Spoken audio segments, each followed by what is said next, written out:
আসসালামু আলাইকুম এভরিওয়ান, আজকে আপনারা লাগি একটা নতুন ব্লগ লইয়াই গেলাম। তো সকালে ঘুম থেকে উঠিয়া চাহ খাইলাম, একটু কড়া করিয়া দোসা বানাইছি ক্রিস্পি করিয়া, কারণ আমার কুরুত কুরুত করে খাইতে ভাল লাগে। এরপরে গরুর খাজও লাগি গেলাম, আখসায় বহুত বেশি জাল দিলেইছো ওটাইন সাফ করিলাই। এরপরে গড় ঝাড়ু দিলাই, আর গড় ঝাড়ু দিয়া এরপরে আরও বহুত কাজ আছে আজকে। আজকে গড়ে একটু ডাস্টিং বাস্টিং করতাম, তো শোকেসটা মুছি লইলাম, ধুলাবালি ফুরি যায়। অত দুলা বালি তা কইতে কি যেন আয় খুঁজিয়াও পাই না।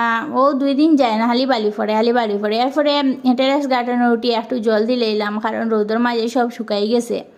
জল দিয়া ইয়া তো শরীরও আগুন লাগি গেছে, কি গরম। এরপরে কই স্নান করিলে কয়টা ক্লিপ লইছি এস্থেটিক বাইব এবার লাগি এস্থেটিক বাইব আর কি।